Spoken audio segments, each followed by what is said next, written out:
Welcome to episode 15 of the movie Lighthouse, shining a light through the fog of film. My name's James. I'm Laurie.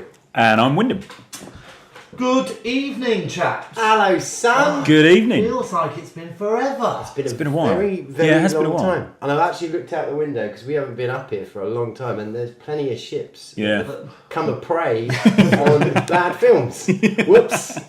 Yeah, We appear to be negligent. Sorry, kids. There's a lot of cobwebs and all. Let's sort that out. So this is our November issue, but unfortunately it's probably not going to go out until December. Right. Almost definitely, as today is December. Yeah. Yeah. What's it tomorrow, James? The 2nd of December. And what- Is that a key event in It's any way? It's Key a date? key event for many people, I'm It's sure, his around the world. birthday. It's my birthday. Yeah. I'd like to thank everybody who wrote in and emailed in with their kind thank yous. Yeah, How long is that good. going to take? All of no minutes. Oh. In fact, I was listening to a podcast. I know we name drop him all the time, but JR kind of he said at the start of his podcast the other day. I was listening to this podcast and they kept going on about the fact that they don't get any mail. But nobody writes into podcasts anymore. Hogwash. So I'm not going to mention the mail unless we actually get some, and we haven't got any. Unless you two have got some. No. I think there's a couple of bits came in. It's been such a while though. I can't remember. I think We've had a couple of things. We did have a couple of things, but I can't remember them. We've had a few recommendations that have come in. Yeah, well, I'm going to have a quick look because I do think I have got one email. Oh. Okay, yeah. But anyway, like you say, let's not worry too much about the mail. No. Snail mail. Just not bother to do it. Well, no, if somebody's taken the effort. Okay. Do you remember who it was from? Yes, I do. There's only like 3 people who email in. Right. Vicky, who does like just a line, so she doesn't get anything. Right. Jason, who does too much, so anything. And then your sister Megan. Right. Yeah. And I know that Megs was on there. Connor is threatening we've had Connor, to send in is again. it? Yeah. Connor Berg Who definitely. nobody gave us knows. That's just a listener, isn't it? That's just a listener, yeah, from Canada. Right, and right, let's crack on anyway. Right, let's do some news. News.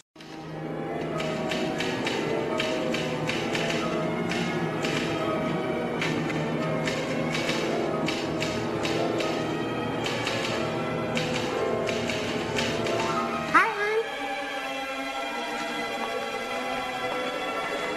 How's it going? I've got some news. Oh, wonderful. You went too early there. There's a new Pikachu movie coming out. Have you seen this? Pikachu the Detective. Yeah. And I got very excited because Ryan Reynolds is voicing it. Right. And I was hoping it would be like an R-rated Pikachu movie. Yeah. It's not. But there's enough. You can be as playful as hell and edgy as you kind of want, and keep it in that space. So I'm sure he probably will. I'm sure it's going to be He'll very. push it as far as he can, I assume. See, I don't agree with this sort of thing at all. What They've sort done of it before with the Minions. So, yeah. part of a very good film. Yeah. The Minions. Take them out, give them their own film. It's not very good. It's not bad. Well, I didn't like it. It's all right the second time I watched it. It's a good hangover film. Also, Quality Street. Take out the big purple chocolate. Yeah, but the Yeah. Brazil Sell nut that one. separately. Yeah, that's wrong. Stupid. Yeah, that's wrong. It's not. So stop taking Why making it so things big as out well? and giving it its own, like, Solo. Absolute disaster. For God's sakes. Solo's alright, kids. Are you excited about this new TV series? I don't know actually about this TV series. I know what I've kind of deliberately kept my ears muffed. It's about Darth Vader's family, apparently. What the shit? So after he became Darth Vader, Yeah. he got married, had a few kids. Messy divorce. Yeah, it sounds awesome, man. In the Game of Thrones kids, right? They're going to jump in and they're going to make some. Oh yeah, that's coming back finally, isn't it? Yeah, we've April? got that. Do we all watch it? Yeah. Yeah. Do we all like it? Yeah, it's good. It is good. Yes. Yeah, it did. It's one of those things. What is it? Season 7 now. Yeah. Uh-huh. Season 7. Let's just finish it at season 7. I think they the end of agreed season to do 7. that, Let's just actually. go. Done. 7 seasons is enough of anything. Yeah, 7 I seasons think of they Brighten. have already decided that about. Oh, is that what they decided? 2 years ago. But George R.R. Martin is still writing, and they're But definitely he's never going to stop, is he? and they're definitely going to make them They're making because they a- make so much money out of them. No, they're making a prequel. Oh well, Yeah, no, what they've done is just kind of ignored George R.R. Martin. 'Cause they're ahead of him ideas. now, aren't they? Yeah. yeah. All right. Yeah. I was getting to the point where I was thinking, there's plenty of boobs, plenty of bum, not enough cock. And then the moment I went cock, there was a massive cock and balls. And I was like, oh, bless him. He looks like he could work in the Lighthouse, couldn't he? George R.R. Martin with his. He could. We should call. No, write to him. Let's He's write always to got him. that fisherman's He hat does on. have that fisherman's hat. Yeah. He doesn't look like he's a man gifted with speed of action. Oh, he doesn't look like a man who's going to last much past There is that. next year, really. Yeah, he's a large fella. Oh, so talking about death and Oh, yeah. demising. So we lost a biggie, in my opinion. In a lot of people's, actually, in fact's opinion, we lost a biggie recently. George Bush? Nicholas Rowe. Ah. Amazing British I thought filmmaker. you were going to say Stan Lee. Oh, well, there's that one as well. But please let me deal with Nicholas first. Jesus. So yeah, amazing, catalogue of films that he made. What have we got? Don't Look Now, Performance, Eureka, Bad Timing, Walkabout, The Witches. Very, very distinctive So filmmaker. I'm a big fan of Don't Look Now. Yeah, And then I missed all amazing. the others, and then I quite like The Witches. I haven't seen any of the ones in the middle. Performance. You not seen Performance? No. My brother had Man his. Who Fell to Earth, David Bowie. No, I've got through the first 10 minutes, and it was like. Oh, for goodness sake. No, I was just going to say, my brother had his wedding reception at the same hotel that The Witches is set in. That's cool. Really? It was nifty. That's cool. Yeah. But yeah, no, it's obviously inevitable because I think he had a pretty good gig. I don't know exactly how old he was, but he was definitely. But death is inevitable. Is that your insight of the Yeah, that was my It's coming insight. to us all. Exactly. Challenging the philosophical How old questions. was he? He's done his bit. I don't know, but So this is what so I'm you don't know it was saying. inevitable. It could have been really unfortunate. No, it wasn't unfortunate because he was rocky. He's proper old. Right. You know, I think he's probably 80, 90 town. Right, go on. How old do you think he was when he was going to find out? I reckon he was 81. I'm going to say 78. How'd you spell his name? Roeg. Roeg. Roeg. Roeg.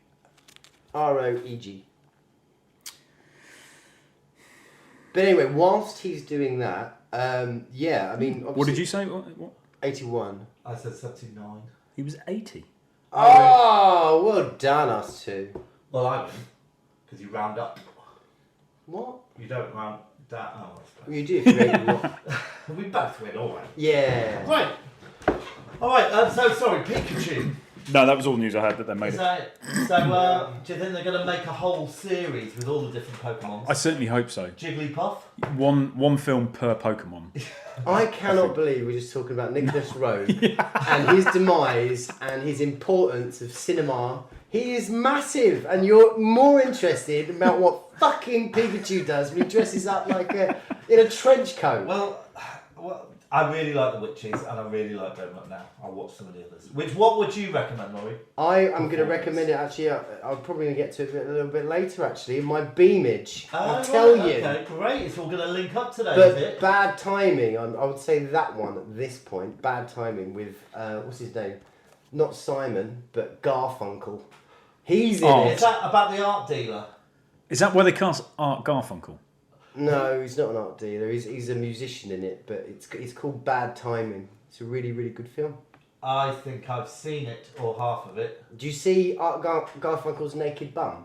And he's like I at only work. saw the first 20 minutes. It's a very weird image. A white afroed, thin man and his little bony anus. Well, I do remember is they're trying to get At to work. a checkpoint. It's weird. They're trying to get to a checkpoint of like customs or something. Is that it? There could be that moment. I don't know. They go to Marrakesh for a bit. Watership Down. There's a film. That's a film. That is a film. Yeah. Well, that was Art Garfunkel, wasn't it? Well, they did Bridge Over Troubled Water, the theme tune for it. Bright eyes, Bright not eyes. bridge over troubled water, burning like a bridge, but that's London. Jeez Louise. Oh, this is going to be an I- amazing episode. Yeah. So, right, I've got Right. some news.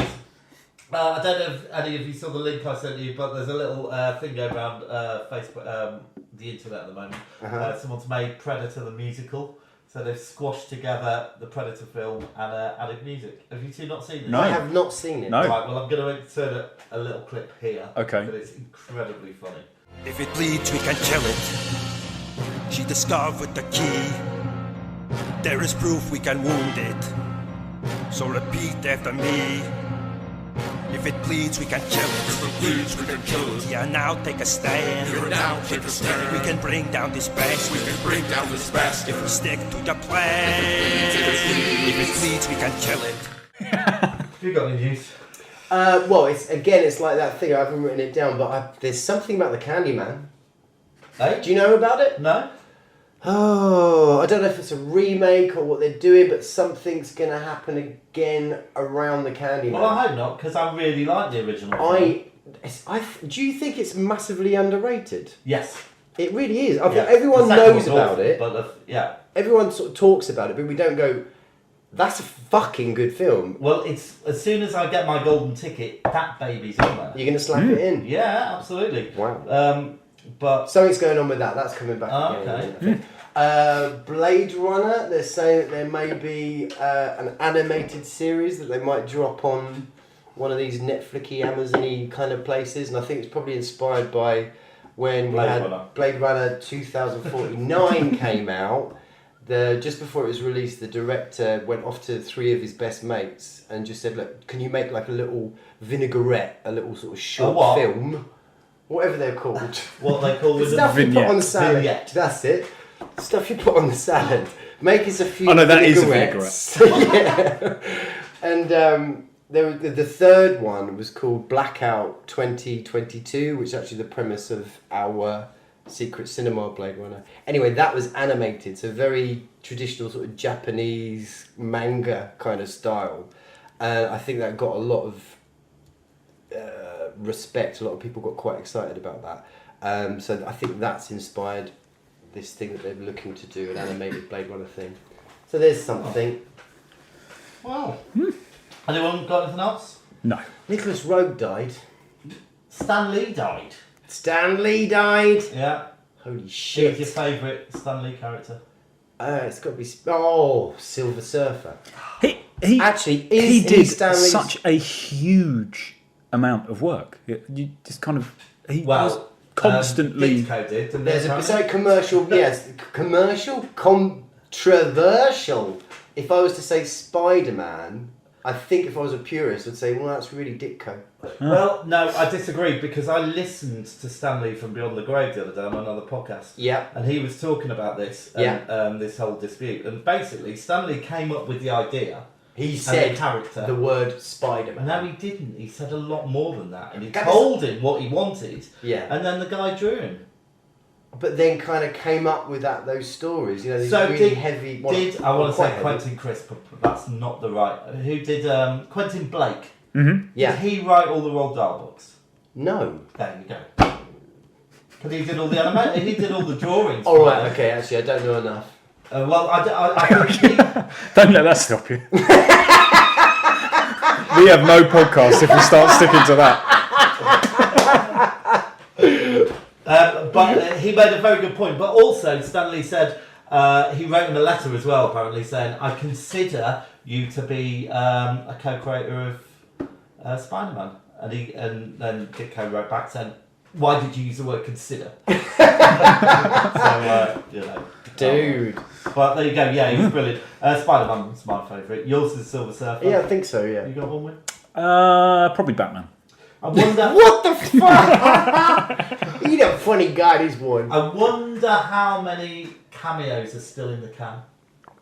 Oh, right, yeah, that'd be interesting to see. I hope Yeah. Yeah, there's probably one for the new. Aquaman. The new Oh, no, Avengers. that's sense. Yeah. Yeah. DC. I bet he's in it though. Oh, what, the Avengers one? He won't be an Aquaman, will he? No. No.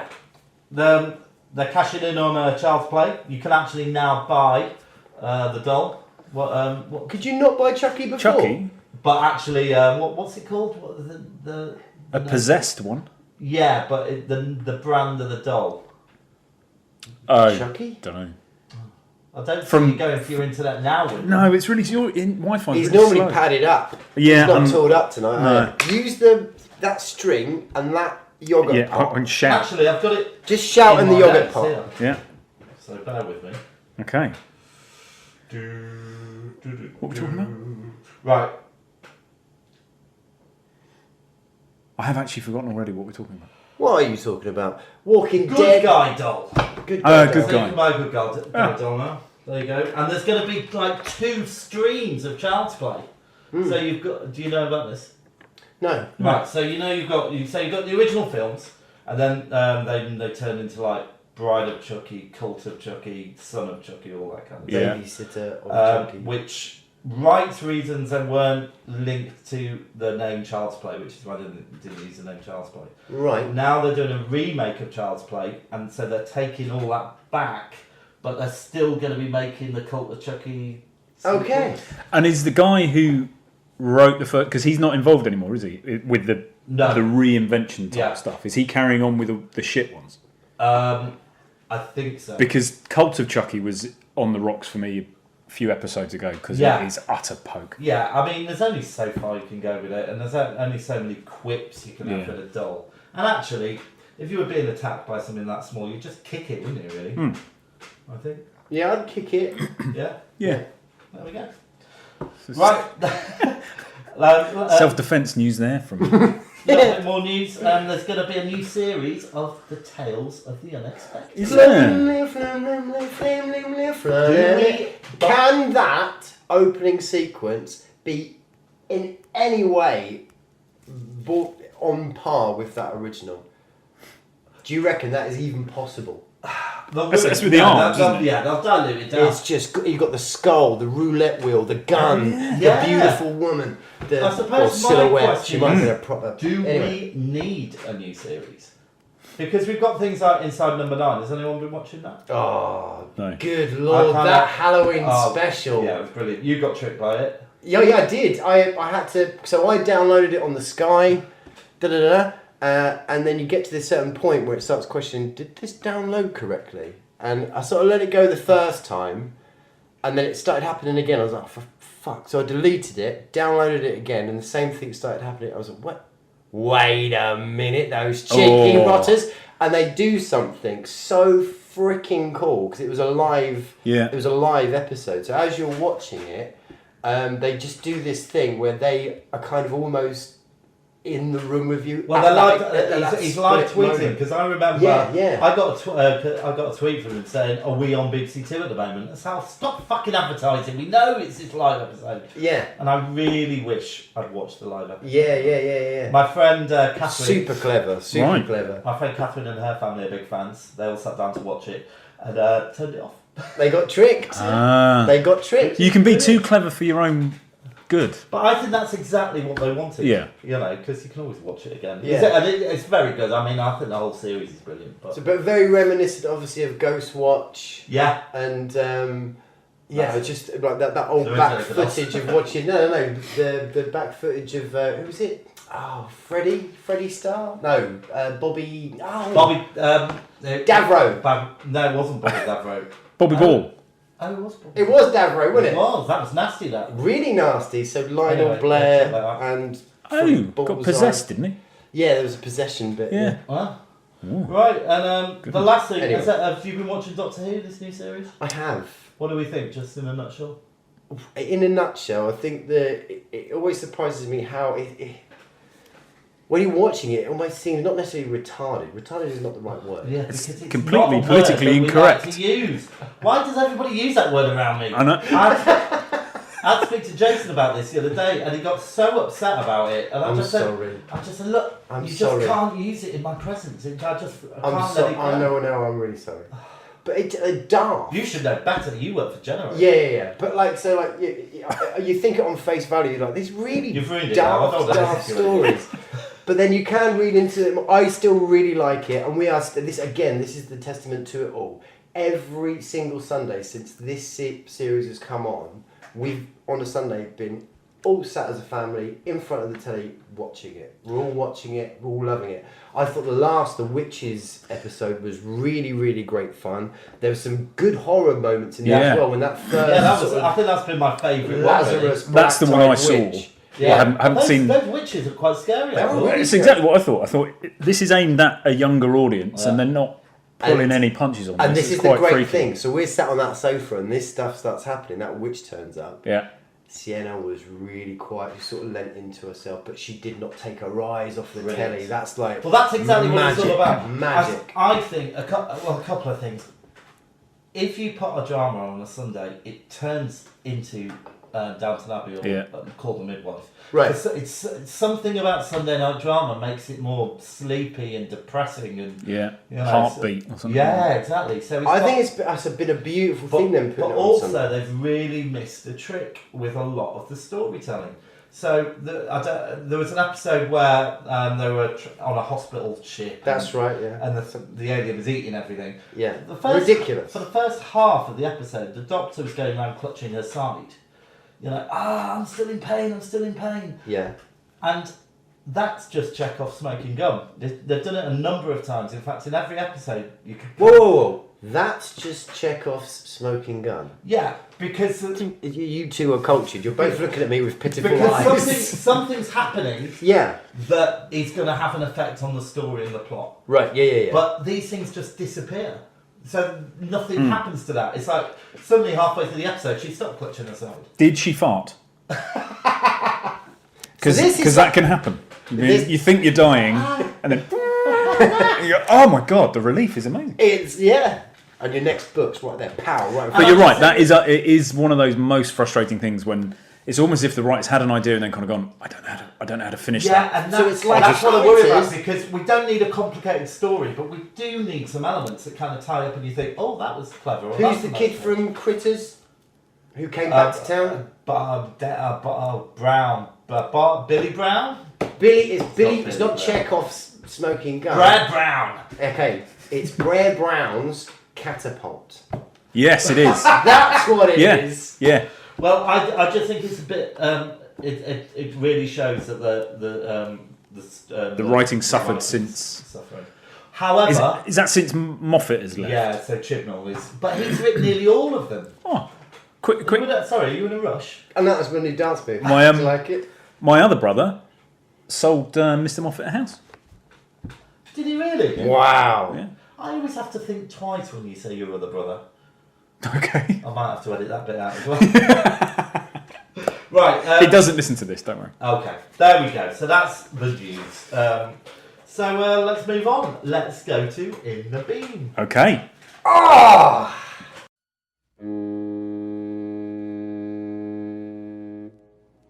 In the Beam. In the Beam. Right, he's got one. I've got one. Yay. So, I watched a film called Lights Out. Yes. 2016 it was released. It's a really simple premise. It basically is... the idea is that there's this thing that only becomes manifest when the lights are out or when it's in shadow. And it's just this really jumpy, really... Every time you see this entity for the first time, it's the other side of a room. So there's some safety in that. But then the lights go out. And they come back on.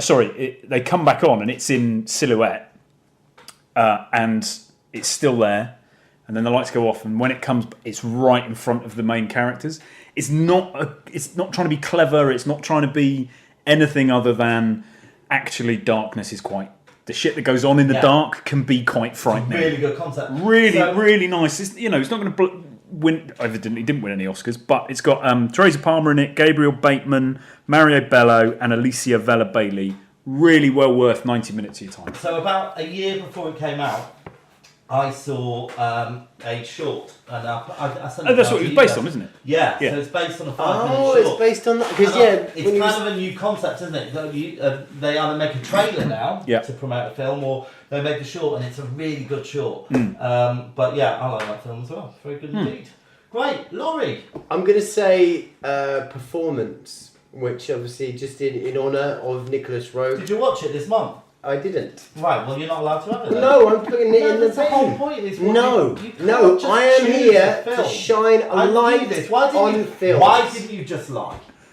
Yeah, I saw it actually. No, I it's too forgot late. about You can't lie after Right. the event. that. Just fix the fridge for a bit. Right, I'll just have a little chat. So basically, obviously, he's done loads and loads of amazing films, and people would say, are you writing this down to edit me out? We're shining a light on the fog of film, all right? Have you seen Performance? I have not. Have you seen Performance? No, that's why it's not in the beam. I am in the beaming, a film that you've never seen called Performance, all right? Starring James Fox and Mick Jagger, okay? Okay. It's an amazing film by Nicholas Roeg. It's my personal favourite. Arguably, When did you Roeg last see has it? done but probably about half a year ago. Something like that, okay? But Why I'm gonna wasn't watch it again very in soon. the beam that month? Yeah. Well- You seem to like it enough then, did you? Because it might have Because been... he wasn't dead then. Yeah. Yeah, maybe. Anyway, it's just a really, really good film. The premise of it is you've got James Fox, who's playing like a sort of a London gangster. So you've got this great sort of London gangstery kind of stuff going on, late 70s. He makes an unordered killing, so he has to go into sort of hiding in this sort of very bohemian house in London that's owned by Mick Jagger. And basically their lives start melting into each other. They literally actually physically become each other in a weird kind of tripped out kind of way. An amazing, amazing film. James Fox did a similar kind of idea with a film called The Servant that he did with Dirk Bogarde, Have you seen where that they film? kind of sort of swap, kind of morph into each other again.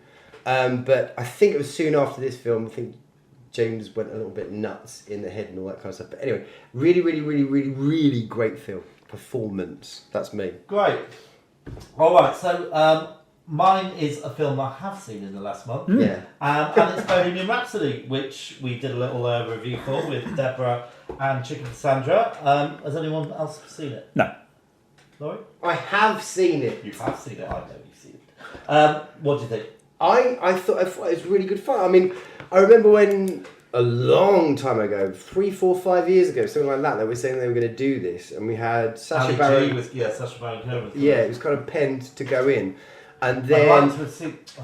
it got a good few years down the line, and then he pulled out, and then everyone started getting worried that Brian May and Roger Taylor. we're going to jump in, and they're going to kind of sort of make it a little bit more twee, the King's Speech, kind of Downton Abbey, kind of a bit too respectful, as it were. However, turns out they made exactly the right decision, because it turns out Freddie Mercury, well, anyway, I think it's really, really, really good film. I think and it's it really- talks about it's stuff a- that kind of really needs to... I didn't know very much about him really, but so I thought the story was brilliant. It was very nice. It was a very feel-good movie. But I do have an issue with, because they moved around a bit of the timeline. So when he was told he was HIV positive, that happened after Live Aid apparently. Yes. So I don't know if you can really do that. Can you? Yeah, well, What was the purpose of it? Well, they Dramatically. used it for his reason to go back to the band and reform the band. And then he said, please, can we do Live Aid? It's going to be really important. Oh. I think what you're saying there actually is a very, very good point. Can you do that? Can you give that moment so much reverence, which is already, like in rock history, Queen doing Live Aid is already pretty well respected, but now even they're adding to the legend. But Fred's just found out he's gonna. But this is what people will now in Yeah, their yeah, consciousness know, and it's kind of happening more and more with these kind of documentary film, dramatisations. Let's be honest. Legends, King Arthur, legends, I was Beowulf, legends. I was just halfway through a sentence. Mork, right? You can they get morphed and turned and changed over time. Yeah, but you so shouldn't change the fact, should you? Just to make a better film. to say it's Pearl Harbor, there you go.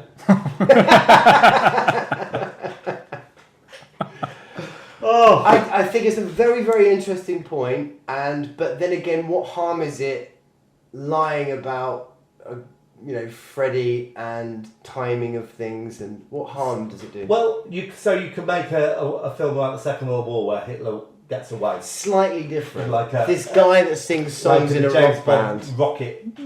Slightly different. No, it's not slightly different. It is is. it? Because they're telling facts about. Well, then what's the point using any of the facts? Just make the whole thing up. Well, yeah, let's do that.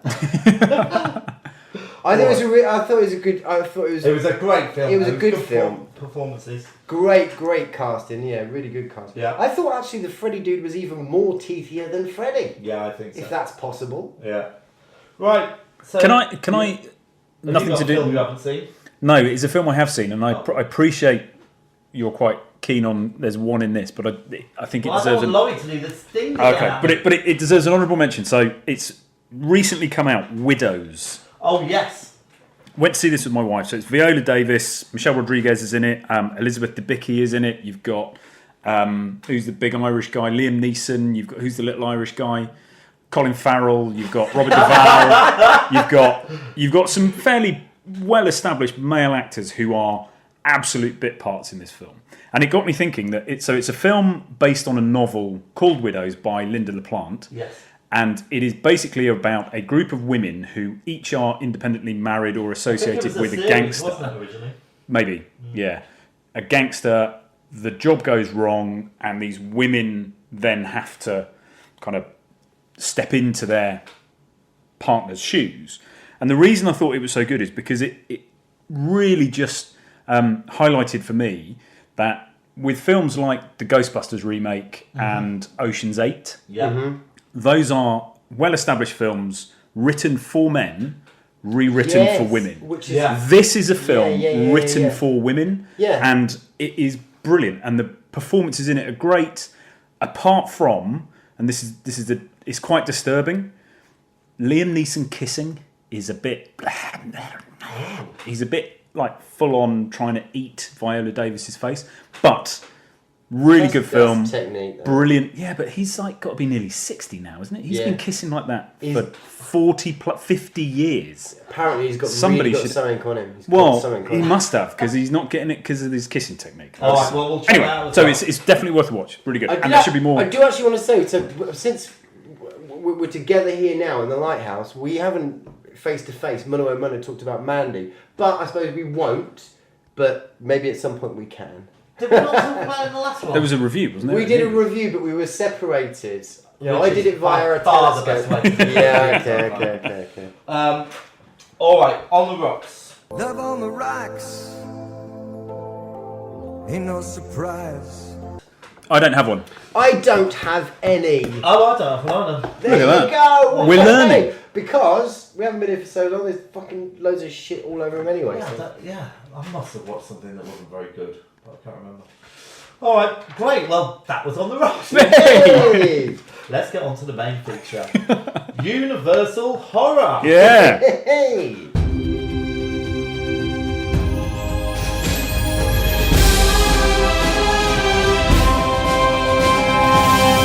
Lighthouse. Right, well, look, guys, to say I'm disappointed in you is beyond the pale, really. Right. Because you obviously penned Will this you ball. stop saying You my sentences? Penned this ball, thinking, oh, it'll be, you know, all the old. This was the classic monster era of Universal, and none of you chose. None of us did. That's true. You know, Well, you only chose one. Well, yeah, but you could. So we only had 25. I only had a 1 in 4 chance of picking one of those. Yeah, I suppose. You could have picked the Incredible Shrinking Man, but I it's didn't. kind of not horror, is it? No, yeah. well, we have that. It's fucking whole awesome. discussion. What we did pick was Psycho. We did. Right, so unfortunately, I think we made a bit of a mistake as well this month because we're supposed to be shining a light through the fog of film. Yes. And these films probably two of the Guess biggest what? films. Psycho actually turns out to be really good. Now, Psycho's had how many films made about it? Yeah. So whatever we say today is going to just be awful. So it won't take long then, at least. Then. And then The Thing again is another one of these. Will you stop doing that? What are you in such a rush for? Get out. All right. Right. Okay. You got. Well, now I don't know what I was saying. Right. So You were saying they were known, very popular. Yeah, It's there's not like. really nothing that we can add to the table. And actually, if you look at our top 10, these little random films are just never going to break into the top 10. Not the two we're talking about Yeah, today. which is annoying me actually, But- because I need to up my game from now on in. You do, really. And you guys, I know you get annoyed by the films that I choose, but I'm going to continue. Yeah, well, we don't have to Fair pick dues. them, do we? Yeah. Right, okay, so let's have a clip.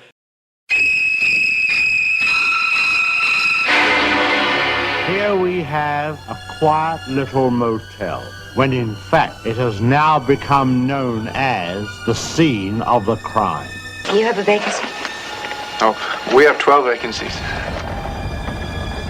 You know, this is the first place that looks like it's hiding from the world. I think that we're all in our private traps, clamped in them.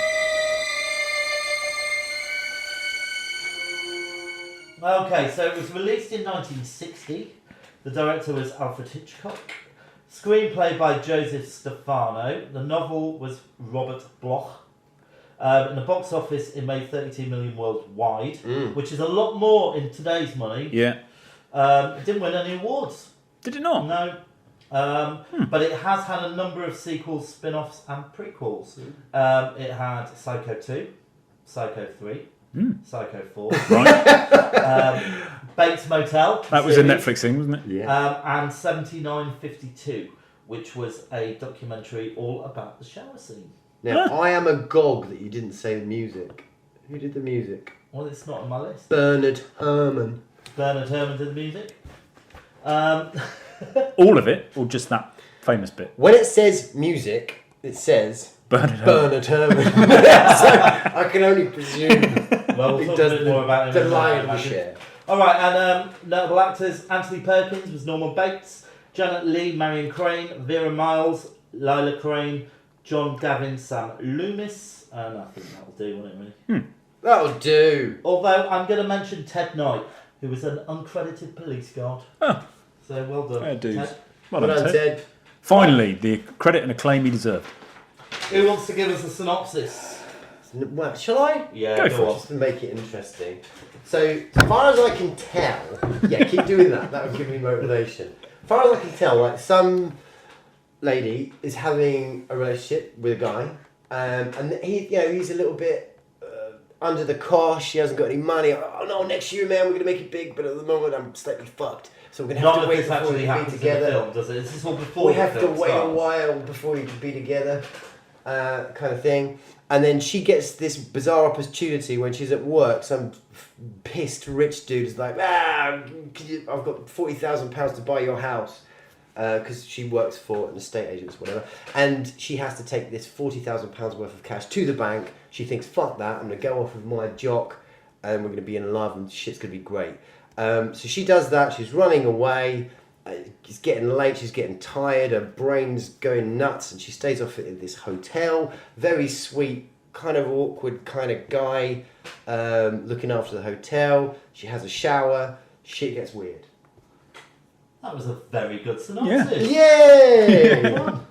Yeah, shit does get weird. All right, so what are we going to say about this? One of the most talked about, reviewed, and critiqued films of all time. Yeah, so it won't come as any surprise that I hadn't seen it before. Yeah! Had you Right, not? okay. Genuinely not. So, Go. what I had seen was that famous silhouette through the shower curtain. Yeah. It's not a silhouette though, that's what's amazing about it. What? It's not a silhouette, you kind of sort of see a bit of the face. You see Oh, okay. something. All right. Sorry. Anyway, and I thought that was the climax to the film. Right. So when I'm watching it, I'm there at 48 minutes in. Oh, brilliant.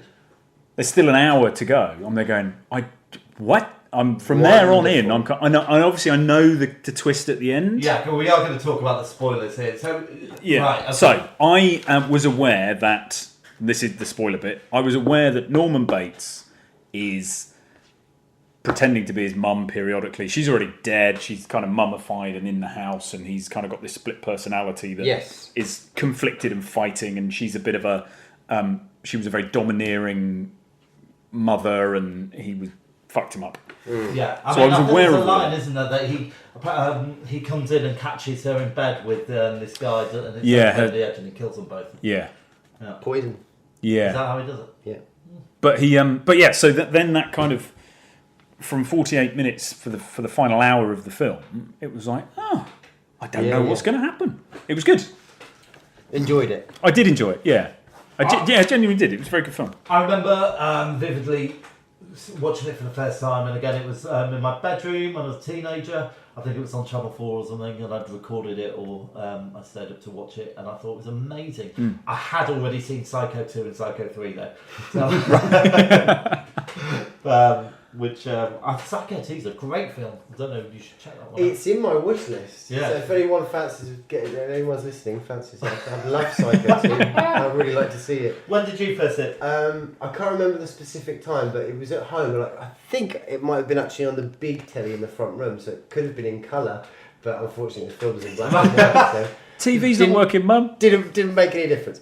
But I distinctly remember the first time I remember seeing the end. It was kind of that last final shot where he looks at the camera and you see kind of the skull or whatever it is sort of superimposed onto his face. I really remember seeing that for the first time. That you're thinking of The Exorcist? No. No, I'm thinking of Psycho. Don't It's remember like that. the I remember a last fly. half of Remember a the fly? second. Yeah. The last half of a second of Really? Psycho. There's a skull or a face that superimposes onto Anthony Perkins' wow. face. Did he do the voice of the mother? Great question. I don't know. Oh. I would like to I think should have asked it, so. shouldn't I? I would Really like to should've. think so. There's something about this film where you're kind of watching it. You've got that feel of older films. What year was it made again? Sorry. It was released in 1960. 1960. Okay, so it's kind of that more sort of bigger budget, traditional kind of acting style. When Well, you it was watch a bigger at the budget because beginning- it was a Hitchcock film. So, Of course, but yeah. horror films were really kind of looked down upon. So Yeah, but I mean, when you start watching the film, the beginning of it, this is what I'm saying. Like that kind of acting feel is very. It feels like you recognise well, the first half's of a its heist time. film, isn't it? Yeah. And then it moves into a horror. But there's a certain quality to the acting. That's what I say. But then when Anthony Perkins turns up, Yeah. I think there's something different. I think he's really bringing something different to the table. It's brilliant. You know, It's that very whole good. sort of, I know there was that school in America, in New York or whatever it was, Marilyn Monroe, James Dean, all that. He's kind of got that, there's something else going on. I think he's really cool. So for him to say if he did voice the mother, I wouldn't be surprised and I would love it. I would love to hear it if he did. Because You're not saying that Marilyn Monroe and James Dean and all the famous people went to the same high school? No. There's brilliant I can't TV remember what series. it would be cool. Wouldn't it be But great? no. There was that kind of Acting. What's his name? School of Not acting. Stanislavski. What's his fucking name? Well, Anyway. No, he didn't. Oh, he didn't. No. Oh, well, there we go. Virginia Gregg Right, voiced okay. Norma Bates. Yeah, it does sound very feminine, Yeah. doesn't it? Do you know the thing that stood out for me Yeah. right at the beginning? The real scaffolding-like architecture of women's bras back then. Oh my god, it's incredible, isn't Oh it? my god, Yeah, that's some heavy-duty stuff going on. that's it. It's like the Cadillac, isn't it? Yeah, The Cadillac yeah. bra. Yeah. I mean, well, she's a very sympathetic character. She's not. Do we think she's a villain, Marion? No, what, the one who nicks the money? Yeah. No. As soon as she nicks it, she's worrying about it. Isn't She is worrying about it. She's saucy. She's a bit sassy. She's got her edginess. It was like, no, screw it. And then she's like, oh, actually, no. And then I think it's soon after she gets to the Bates Motel, she does say to Norman, doesn't she say, look, I'm going to go back. Yeah, I'm going back. Yeah, she Yeah. has already I've got to redeemed admit it. herself, so she doesn't really deserve to die. Yeah, Um, bless her. do you think she acts a little bit guilty with the policeman? Yeah. Oh, when she's buying a car. Buying the car, Yeah. when he When wakes her up. When he all that wakes kind her of- up, yeah. And his glasses are far too small for his head. Oh, I thought the glasses were great. Don't buy them. I wish my glasses were a bit smaller. Right. Okay. Anyone got any connections to the film? Oh, I've got one that we've done before. Silence of the Lambs. Anyone know the connection between this and Silence of the Lambs? There's a killer. Both serial killers were inspired by Ed Gein. Ed Gein. Oh. Gein. It is Gein, isn't it? Ed Gein. Don't know. The guy who made the lampshades out of the skin. The real. Oh wow. Yeah. So Hannibal Lecter was inspired by him, as was Norman Bates. Is that right? Yeah. Yep. I didn't know. Huh. Oh, so okay. So let's have a look at the script and the plot. Is it a good story? Yeah. I like it. It's freaking great. It's amazing. Bless Two Hitchcock. films just whacked into one. Yeah. Isn't it? Yeah. It's freaking You great. can't imagine what it would Like be you like s- to see it for the first time. Like you say, at the time horror was kind of sort of poo-pooed, it's kind of pushed over there kind of thing. And Hitchcock, just being kind of that brave to kind of go to this place and make an out and out, I'm gonna scare your arse off kind of thing. It's just freaking awesome. I love it. I love it. Did you spot him, by the way? Did you spot our boy in it? Who? Alfred. He's always in his films. You can always spot Oh Alfred. yeah, where was he? No, didn't No, you? you didn't get him. So he's outside Mr. Lowry's office. So where she works, the Yeah. estate agents, whatever, he's just outside the window there. Is that right? Standing there looking. And again, she acted really, at the crossing when the guy walks Yeah. across. Yeah. When she's supposed to be sick. Right, yeah, but she could have Been on the way to the doctor, Yeah, or- yeah. exactly. Yeah. I think that was Yeah. a little bit. This is what I mean about the old school acting. Yeah, Whereas and there is. Anthony Perkins, there's some sort of So- realisms. So he is brilliant. Yes, I In want to this mention film. the bit where Absolutely he's eating, brilliant. where he's eating his dinner. Yeah. It was very institutionalised. Yes. I thought it really echoed back to Oh, wow. the idea of him because he wasn't. I think he wasn't an institution. Yes. And, I thought that was He very talks clever. about it. Norman talks Yeah. about it. I can't remember when he sat probably in the room with all the taxidermy all Yeah. around him. Yeah. He said, But "Oh, it's an amazing performance. Yeah. So he's really, really good. Some of the dialogue, me and dialogue, Laurie. yeah. So the bit when he's murdered Marion. Yeah. And then, but you think it's the mother, and then they go back into the house, and then you just hear his voiceover kind of going, "Oh my God, mother, blood, blood!" It was just kind of like, "Oh my God, Yeah. Alfred, clunky." Well, that's one of the most famous lines. It might well be, but it still just kind of went, "Oh, come on." And then the other one was when the boyfriend is now with the sister trying to find out what's happened, and he says, "I will divert Norman, you go and have a look at the house." So he strolls up to the counter, leans on it, and just says, "My wife is napping. Never could be quiet enough for her. So I thought I'd look you up and talk." Yes. It's just like, okay. Well, I've got some slightly better lines. A boy's best friend is his mother. I hate what she's become. I hate the illness. She's dead. Yeah, but I think he's probably talking about himself. I think you're probably right. And we all go a little bit mad sometimes, obviously. Anyway, right, so let's talk a little bit about the start of the film, the Texan. What do we think of him? Oh, he's horrible. The Texan or what? The one who had his dude? money nicked. Yeah. Oh, he's just rich dude. It's fine. Yeah. He was just a rich Texan. Yeah, why do you want to highlight him for? I don't know. Move I on. can't read my own writing. Yeah, well, don't read it. It's obviously twaddle. I quite like Arbogast, Who's who was the Arbogast? private investigator. Yes, he's cool. And I particularly liked his death. Yes. And The that shot when that he goes down the stairs, Yeah. but just that tracking shot. Do you think he's holding the camera or something? It's definitely but no, it gives it. You know, like where you get like these. Well, not nowadays. I mean, they've been doing it for quite a few years now. Where you got that camera sort of sellotaped to your chest or whatever. Oh, Yeah. I hate And that it fact. fucking annoys Yeah, me too. really It fucking hate it. annoys me too. But obviously in Psycho, you probably haven't experienced that kind of.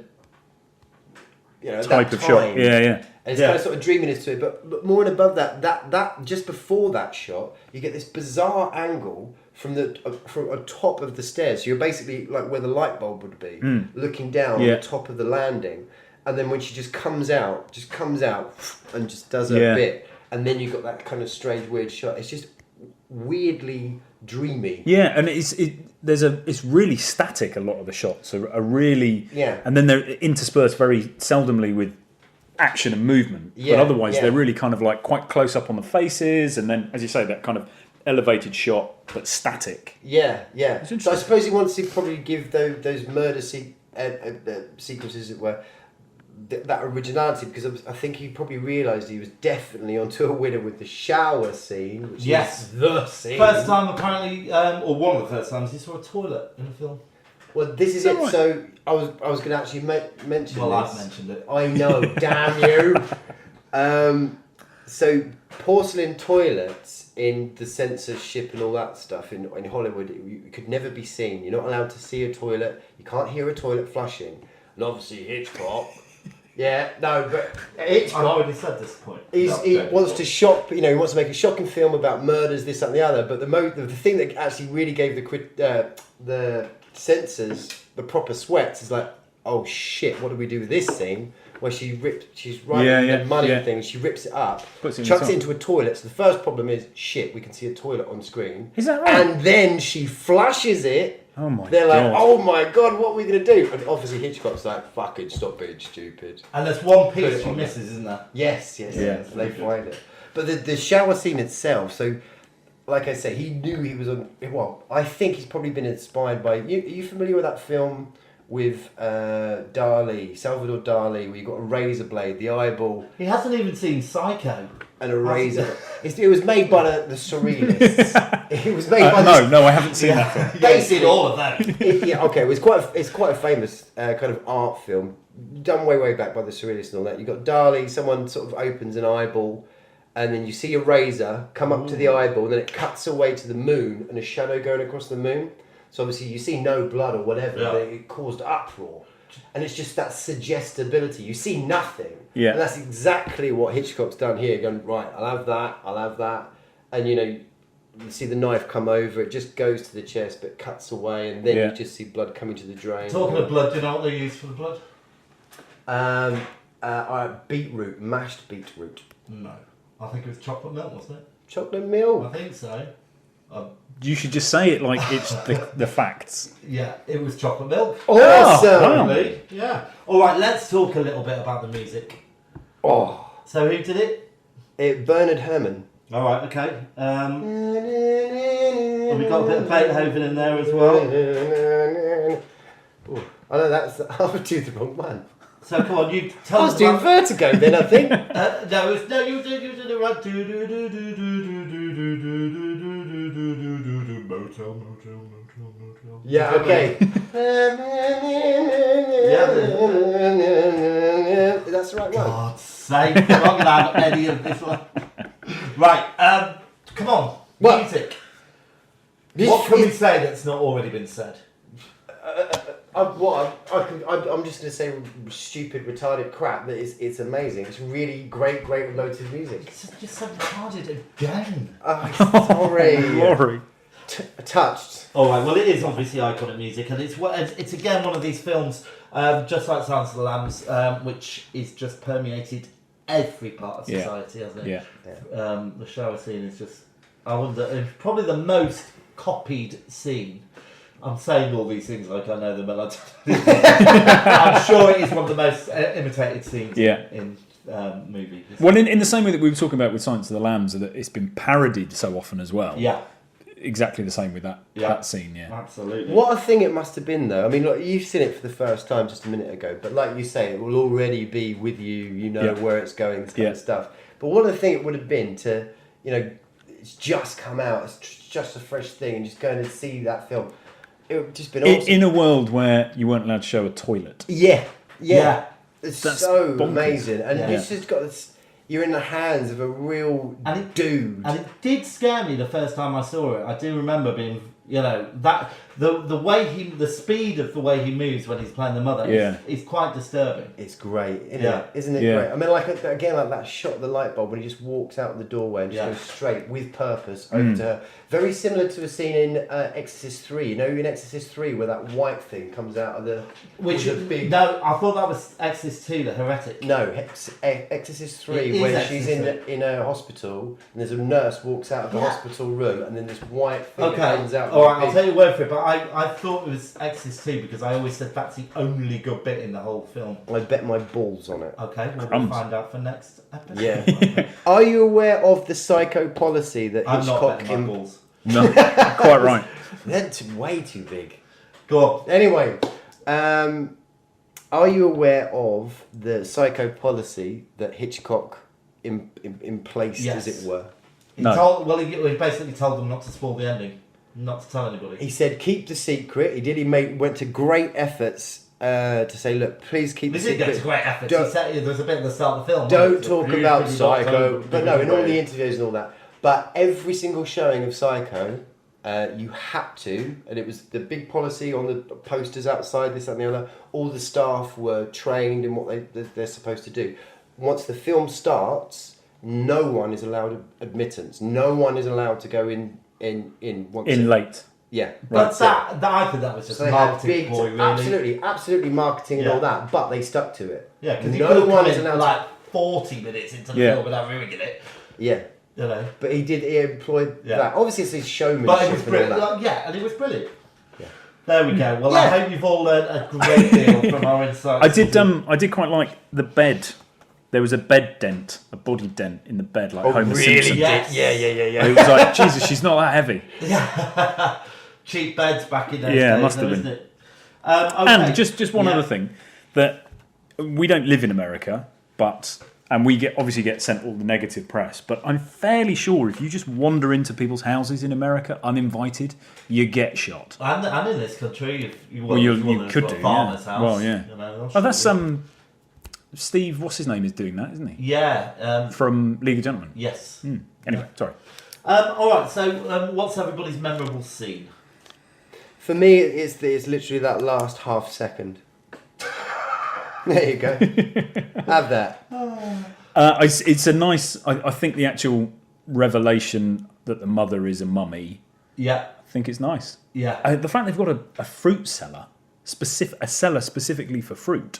Yes. Well, it's a motel. There's something La-di-da. when he says about mum being a mummy, when she turns, there's this little shake that she does. That is bored into my eyes, into my brain. That little shake. She goes like that. The light goes on it, and then for no reason at all, it does this little shake, and that is that's a biggie for me. Have either of you seen Bates Motel, the series? No. I really recommend checking it out. It's the first series. It takes a while to get going, but there's 5 series and it's brilliant. Right. It's really Vera Farmiga. That's not her name, but it's definitely Vera. It's amazing as Mrs. Bates. Right. She just gets that charm and craziness perfectly right, and you know the weird relationship with Norm and all that kind of stuff. I quite like the exposition at the end.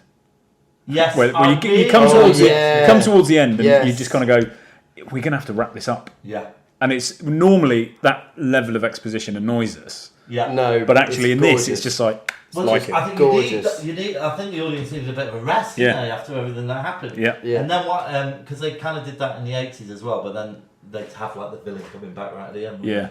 My favourite bit, I think, was Marion driving along and hearing all the stuff going on. The conversations happening. Face was, you know, very well answered. It is great, isn't it? Yeah. Right, well, since we did memorable lines at the start, that's it. I think we should just score it. Great. Let's score it.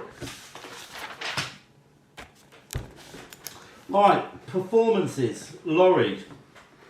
I think I'm going to say 8. Wyndham. 7. 9.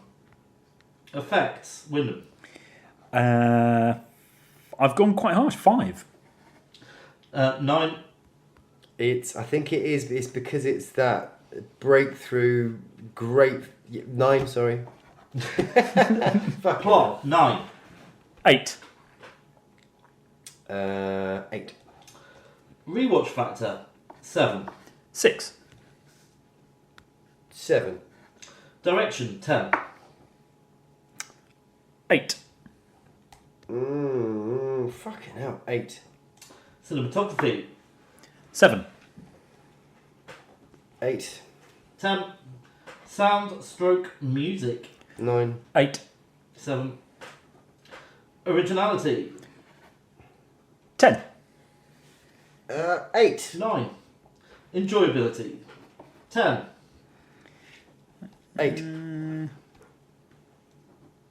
7. And life-changing past or present. 8. 0. Did it not change your life? Not really. No. Does it, what would it? Maybe that's not a very good category. What would change your life? Robocop. Fucking hell. 7. All right, sorry. Right, let's add up the all-important Okay, score. so we're adding up at 1 hour and 6 minutes. All right. Okay, I have got 88. Crumbs. I've got 66. Have you got 77? Go on. Wait. Oh, fucking hell. I'm just imagining he's on countdown now. Do. Yeah. 72! How much? 72. 72. Which means gives it a movie Lighthouse appreciation Score. rating of 75.3 recurring. wow. Little R. 75.3 recurring. Yeah. Great.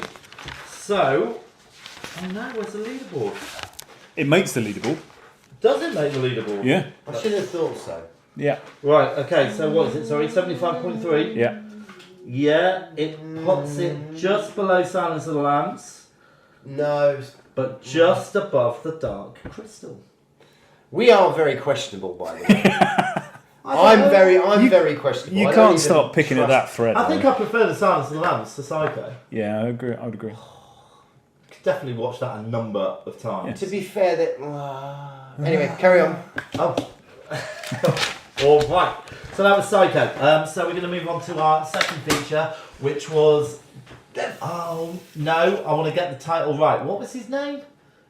I want to say Jim Carpenter, but it's... No. John Carpenter. Yes. Holy shit. Who was Jim Carpenter? And who was saying? Jim was he in Neighbours? Yeah, now he's coming back to Neighbours. Is he? Yeah. For Christmas Day, probably. I should have put that in the news. Right, and who was saying that Paul Weller was RoboCop? Played RoboCop. We are amazing sometimes. we have our moments. Right, so John Carpenter's The Thing. Yeah. Let's have a clip. 12 men have just discovered something. For 100,000 years, it was buried in the snow and ice. Now it has found a place to live. Inside. Where no one can see it, or hear it, or feel it. I know I'm human. Some of you are still human. This thing doesn't want to show itself. It wants to hide inside an imitation. It'll fight if it has to, but it's vulnerable out in the open. If it takes us over, then it has no more enemies. Nobody left to kill it. And then it's won. You guys gonna listen to Gary? We can beat one of those things! Okay, so it was released in 1982. Director John Carpenter. Screenplay... Jim's brother. Screenplay Bill Lancaster. Novel Alan Dean. Box office 19.6 million. Didn't win any awards either. 19.6 million. Well, I don't think... I might stop doing the box office thing because I don't think it's right. No, it is correct. It really it did. It did tank at the box well. office. Yeah, no, it really was did just well. in relation to Psycho, which did 30 odd million. Right, okay. 22 Do we know years what? before. Do we know why it didn't do very well? Nobody really likes a winter film. Could be that.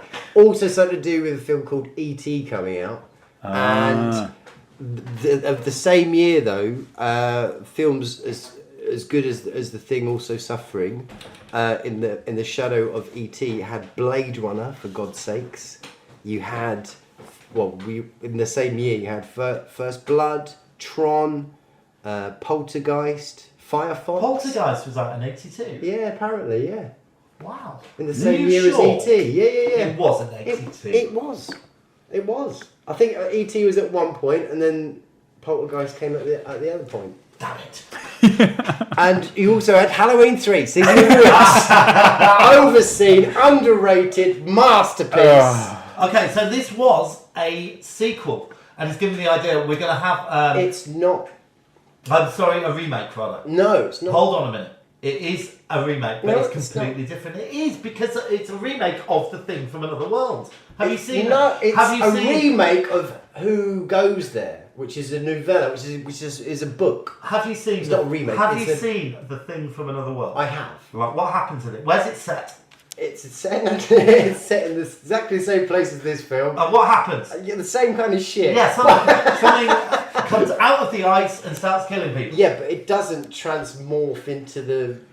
Yeah, it's Same not an thing. exact remake. Yeah, so I think basically it's Who Goes There is the original book, and it's based on that. It's not based on the film. It's not a remake of the film. I didn't say it was based on the film. I said it was a remake Of the film. It's not a remake. Well, of it the is a film. remake. It's not. It is. Wyndham? I think we're talking about heavy influences here. And I need some of them. Where are they? We run out. And there's also the Thing prequel, which I put on the rocks not You did. so long ago, but Yes, I you watched did. the rest of it and I quite liked it. Oh. So I might go and rescue it. I should watch it. Yeah. Notable actors. So we have got. It's actually an ensemble cast. Yeah, it is. Yeah. Fucking awesome cast. Shall we just mention what's Kurt his Russell. face? Yeah. Can I just say, I think I'm a little bit in love with Kurt Russell. He's great, isn't he? And if I had two gay dads, Yeah.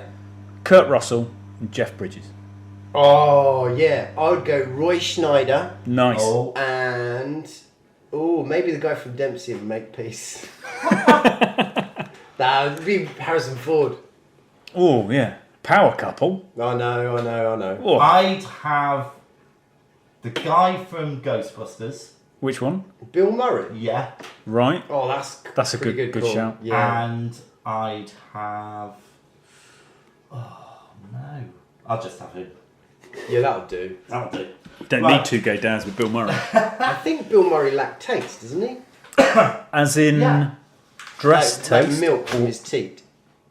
Lax. Oh, lactate. Oh, lactate. Does he? I thought you said lax taste. Oh no, that And I've seen no, him no, I around misread town. It. No, I misread it. I must have misread it. Oh, I think he lacks taste. you're right, James. Yeah, I'm okay. Right, synopsis. Go on, Laurie. I'm quite enjoying your synopses. Right, these dudes are they're off in a place. They're in a science station, right? Correct me if I'm wrong. In Antarctica. In Antarctica, they're remote. It's the winter now, so the planes aren't coming in anymore. They're stuck there. I'm doing it. Oh, right, okay. Well, no, it's very hard not to join in. Anyway, they're stuck there. They're stuck there. They're stuck there. And then these tossers flying around in a helicopter over yonder, they're shooting at a dog. What? And this dog's like, shit, man, get off. And they're like, whoa, what's going on down there? And then Right, you're telling the whole film now. Yeah. You've ruined it. well, basically, yeah, shit goes down. The guys in the helicopter really fuck up big time in like some sort of comedy. Right, an alien crashes into the Antarctic, freezes, they dig it up, it unfreezes, and it takes on the forms of the other people. Oh, yeah. There's that as well. Yeah. What do we think of this film? Very good. It's another classic. It is a classic. Yeah. Have you seen it before? I have seen, but I didn't remember it. I have seen it Good. before. Again, that's really There were good. big chunks of it. I was thinking, oh, I don't remember this bit. Fucking hell, it's good. Did you watch it in the daytime or night? I watched it in the evening. Good. Do you know what I had a nice surprise about? Well, two things. One, the titles are almost exactly the same as the original film. I thought the opening titles were very good, and I like the way the thing comes up. That's a really cool effect. really nice. I know how they did that. I'd It's really cool. completely forgotten about the spaceship at the start. Yeah, I'd forgotten about that. And I had that experience. So when like DVDs, 2000, you're in the year 2000, something around there, you can sort of get enough money. The DVD is a new format, and I was like, oh, I'm going to treat myself to films that I loved when I was a kid, and I'll treat myself to the thing. And that was one of the first things I was like, oh shit, oh yeah, fuck. And you got that whole spaceship coming down at the beginning. Yeah. Really cool. I forgot that as well. And I forgot to mention it in the synopsis. So when did we first see it? Again, I saw it in my teenage years, I think. It wouldn't have been that long ago for me. I mean, a number of years, but no more than. Okay. But you don't remember. I don't remember now. It would have been probably the first time it was ever aired on telly. It would have been upstairs in my bedroom on my black and white baby. And yeah. Wow. You were probably watching the original. We just got confused. Shut up. Are there any connections to any of our other films that we've reviewed? So, do you have any? No. Okay, so it's just a coincidence, or is it? Ooh. This film and Psycho are both 1 hour 49 minutes long. Oh my God, Alan. How did you come across that? I was watching them. Well, so I was flicking through Now TV, and they were on the same thing, and they both went, hold on. Yeah, nothing clever on my part. I didn't sit there going, hold on a minute. I think I've been sat here for an hour and 48 minutes. Yeah, both 1 hour 49 minutes Great collection. I was thinking then time was really precious to you. I can get my finger out whenever you need. Give me a pod and I'll do my little finger dance. Right, okay. So, what about the script and the plot? It's good. Brilliant. It's fucking great. There's a naturalism to the whole look of it, the feel of it, so that bleeds into the actors. I think they're actually pretty much on location, well, in that kind of environment for a lot of it, so you kind of get that sort of claustrophobic feeling based on the siege, from the actors themselves as well. The film with really heightened. Huh? The film with Under Siege. What about? Oh no, what? sorry, I said. Sorry, I was being a dick. Okay, yeah. So they're very clearly defined, a bit like the cast of Alien. Very clearly defined characters, aren't they? Yeah. You know, and they're all. And I think that was probably very important to them though, because particularly for the exterior scenes, all you can see is like a fucking massive jacket. And it's really interesting that Kurt Russell's character Mac. Yeah. He's the pilot. He's a maverick. He wears a cowboy hat, so that exactly that. So the silhouette, you can tell. Well, that's Mac. Yeah. That is Blair, and that is Carter or Knowles or whoever, because they've all got their little because they're just these big kind of mummies. And different shapes. Like, my personal favourite is the guy who plays the Doctor who gets locked away. Blair. Yeah. What other films is he in? He was in Cocoon. Oh, that's it. Jeez Louise, I love his acting. Which means he's almost definitely dead. Oh yeah. Or living forever. The inevitable. However you want to believe that film. Right, can you solve a little query I've got with Blair? Because I'm always confused when I watch this. Right. Which is great. Oh. That's why you can keep watching this fucker. Okay, right, so he goes a bit loopy because he, when they're all find out, there's a thing and one says can't trust anybody, he gets a bit loopy, starts shooting, blow up and gets locked in Smashes up the radio room. So gets locked up in the shed. Yeah. Mm-hmm. Right. He's still human then, isn't he? In my opinion, yes. Because why would he have done that otherwise? Unless he's been really clever. Yeah.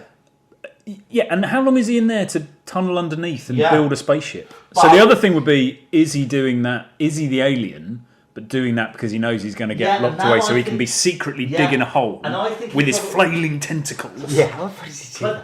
But then why does he say I want to come out now? Because he wants to eat them all. No, I'm serious now. I really want to come out now. I know I said it earlier, but I mean it now. And I suppose it's quite easy to dig that tunnel if you turn into the bit machine over At the bit where he says I really want to come out now, seriously, because of the noose. I think at that point he maybe the alien at that point. And he's just finished his little spaceship. Well, I think he might be at the beginnings. And But how does he get turned when he's in there? Make a spaceship out of the helicopter. Yeah. That's what I want to know. Super good. It was never going to work, was it? Never. It was underground for a start. It was like the spaceship in Puppet Masters. Just a Yeah. prequel. Yeah. It is a little bit like that. Anyway, we can probably get a bit ahead of ourselves. We'll bring us back, James. I will do. So, they go to see this Russian base, don't they? Norwegian. Yes. Sorry. After, let's not forget. So the dogs come into the camp. Yes. And sort of subdued, doing his thing, and he's I think he has about a good day or a good evening at least. Time is hard to track in this film, I felt. Yes. And again, I think deliberately so though. Yeah. Well, yeah. So I'm not saying you can't really hold on to it too much. But yeah, like definitely an evening. The dog's been allowed to sort of meander and I do think his they thing. actually say They do say it's been for a whole day. Yeah, whole day. Right. Yeah. But then the dog goes into the kennel, very subdued, just sits there. But they've Great dog acting. They've been to the Norwegian camp prior to that. Oh, have they? Yeah, because they brought the weird body thing back.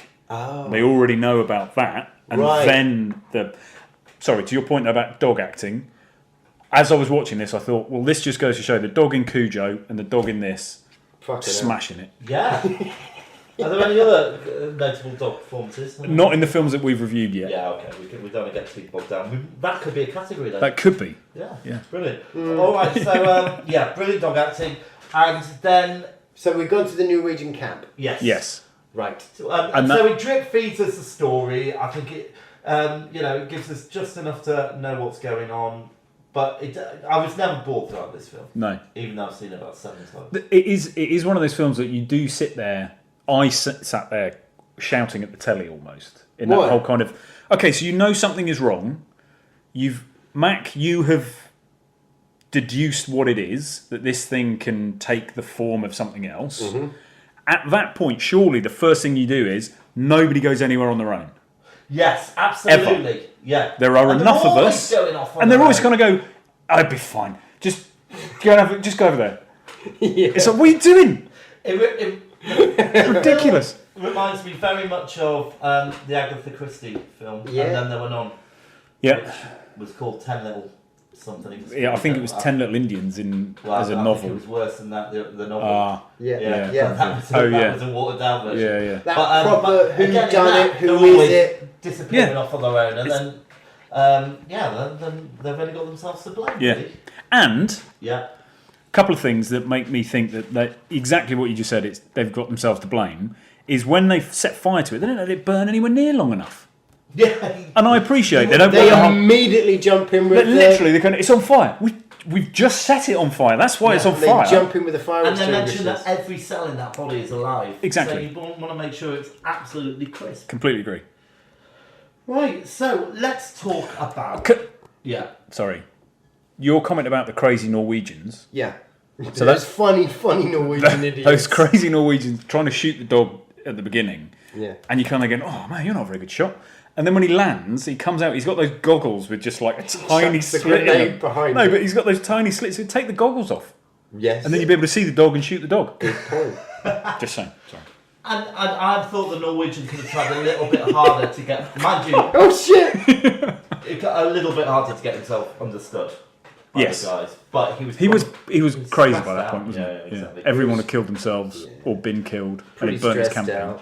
But that, again, actually, to be honest, that's another bit that I did forget, actually. Again, ages ago, because I've seen this a lot ever since I've had it on DVD. Mm-hmm. But when I got it on DVD, the whole visit to the Norwegian camp, I was like, oh, fuck, yes. Yeah. I think there is a cut where that seems longer, where you get more goriness and you see a little bit more of the story, what happened in that camp. You're thinking of the prequel film? I haven't seen the prequel. Which is about an hour and a half long. I think I might want to watch that. Yeah. All right, let's talk about the effects, because it's a massive part of this film. 1982. Yeah. Mm-hmm. Do they use stop motion? They don't, do they? Yes, they do at the end. Yes, they're right for that very final image. I can't remember the name of the guy, but he spent a lot of time getting Harry Houseman. It wasn't Harry Houseman or Housen, however you want to look at it. But no, it wasn't him. But it could have been someone from his school.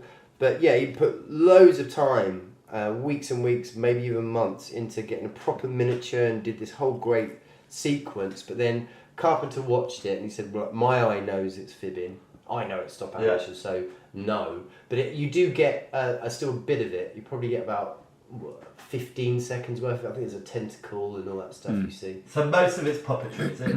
Yeah. Right. Yeah. It's really good. It's brilliant. It is amazing. Right from the absolutely from the first bit where they bring that weird Norwegian disgraceful thing where it's kind of got somebody's head's been split in half and it's really, really good. Yeah. Apparently they used gallons and gallons of KY cream.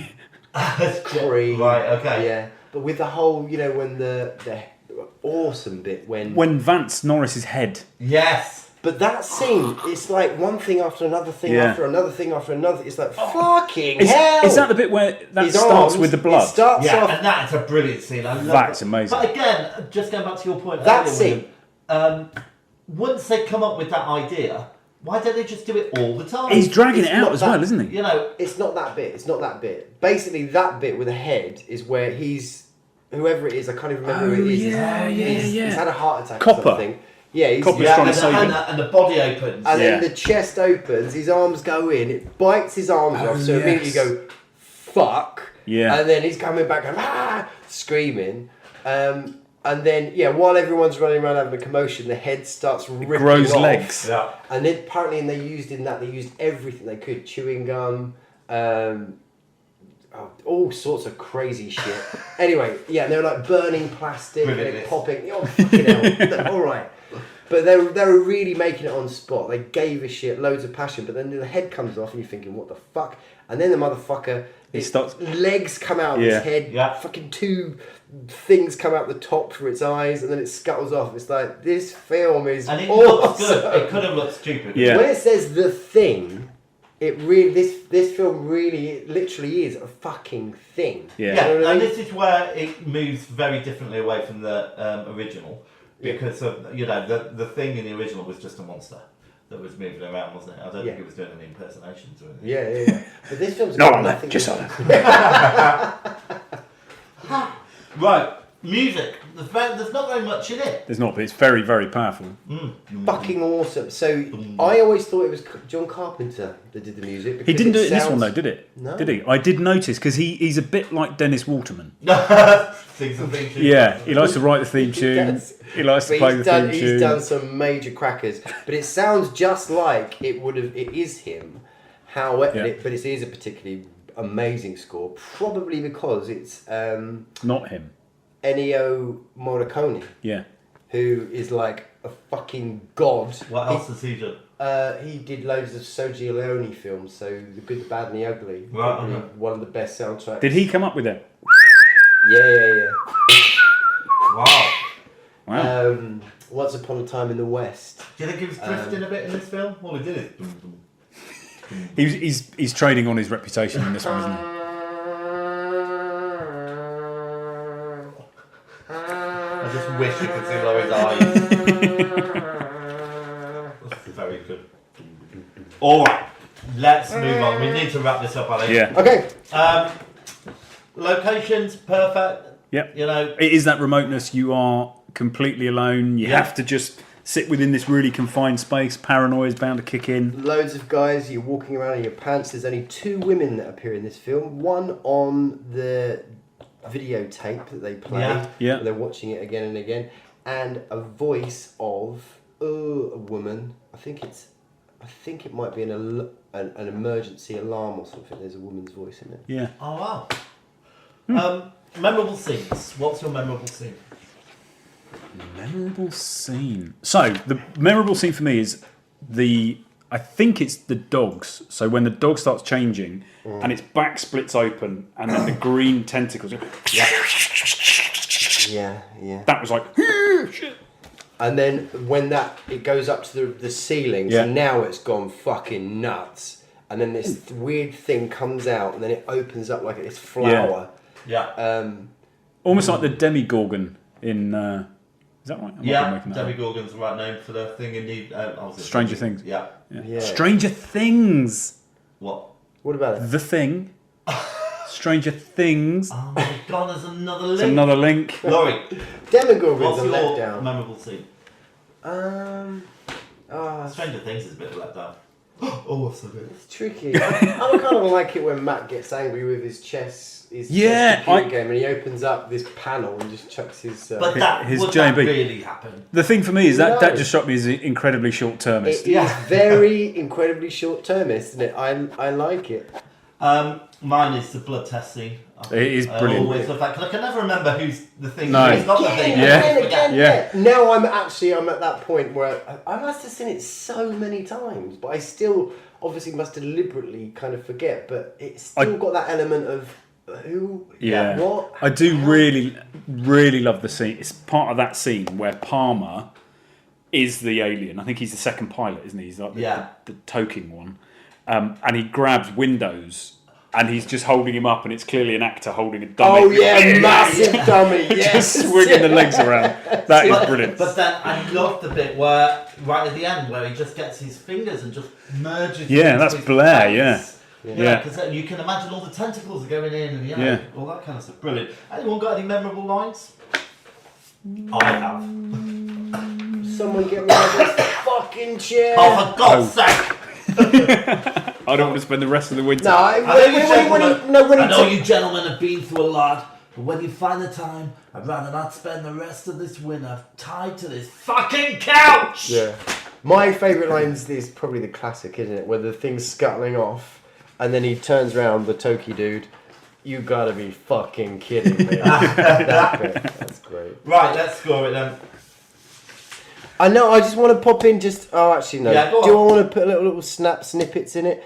Kurt Russell nearly died on this because he was asked to chuck a stick of dynamite, and he did. Was it a real stick of dynamite? It was a real stick You're of kidding. dynamite. It blew him proper back.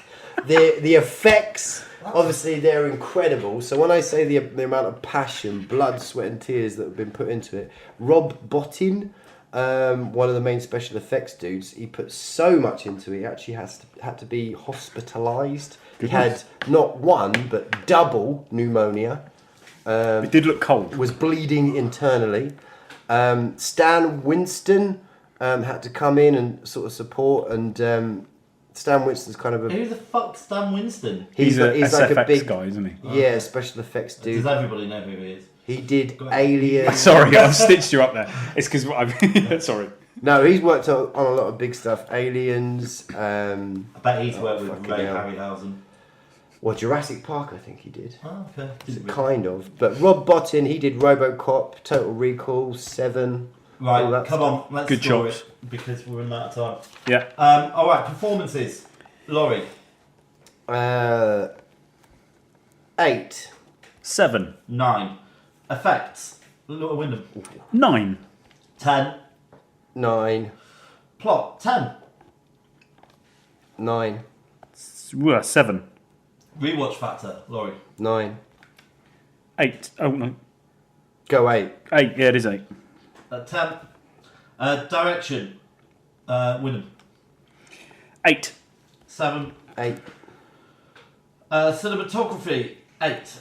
7. 7. Originality. Sound of music. Laurie.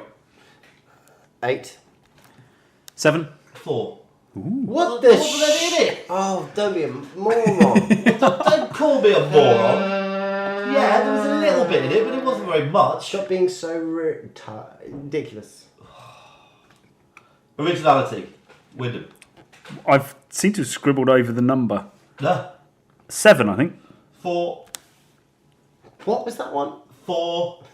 For what? Originality. Why? Because it's a remake, for a start. 7. Enjoyability, you moron. 8. 8. Yeah, 8. Life-changing past or present. 6. 0. This one's a bit of a biggie, so I'd say, oh, fuck it, 9. Right, let's add up those all-important scores. Okay, Wyndham. 69. Laurie. No, you're going to have to wait for me, kid. 76. You really have to add up. 80. 80.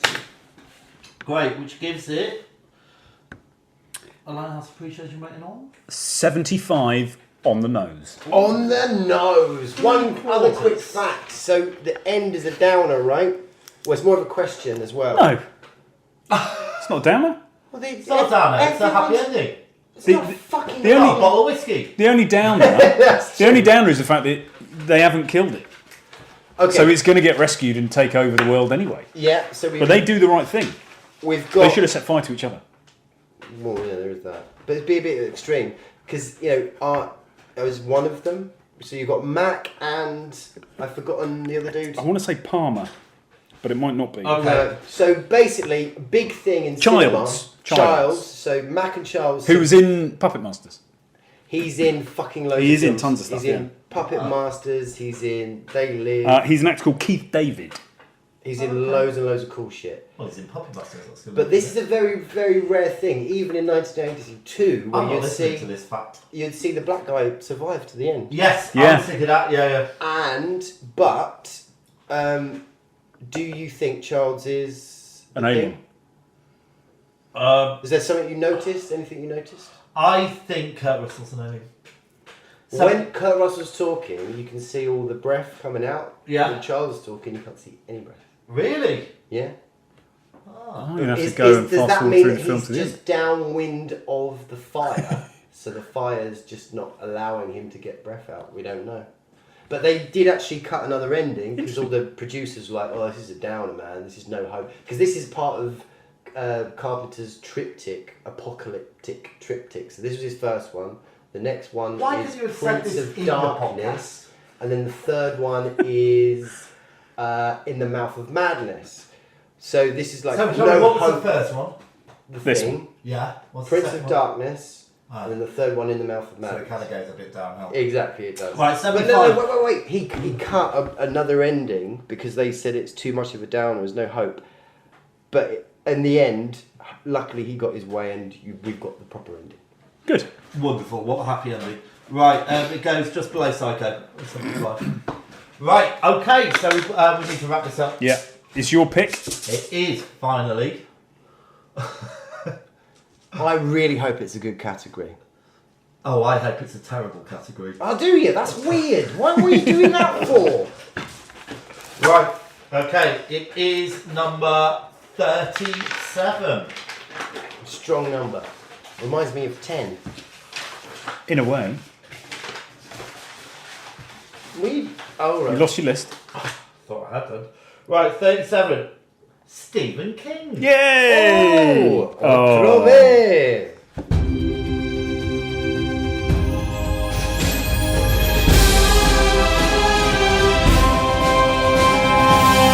Lighthouse.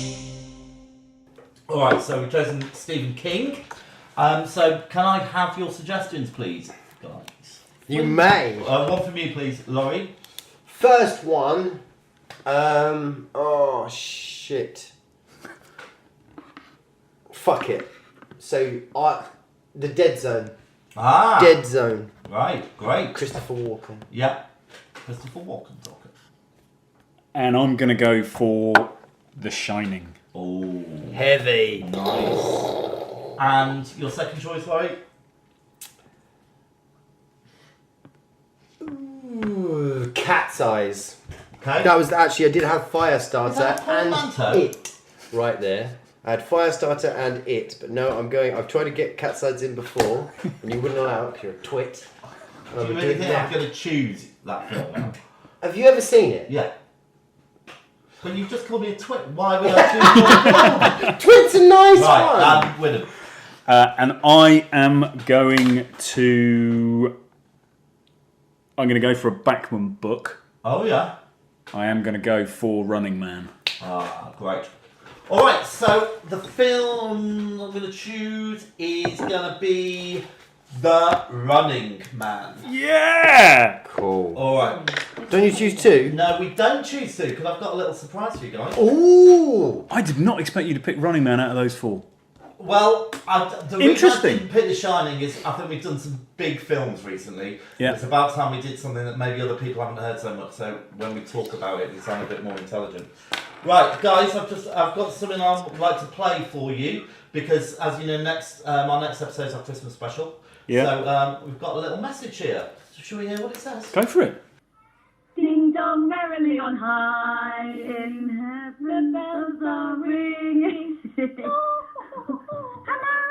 Hello! It's Deborah here and Chicken for Sandra, or Chicken for Sandra, or just Sandra. And we are giving you a lovely Christmas message. Merry Christmas!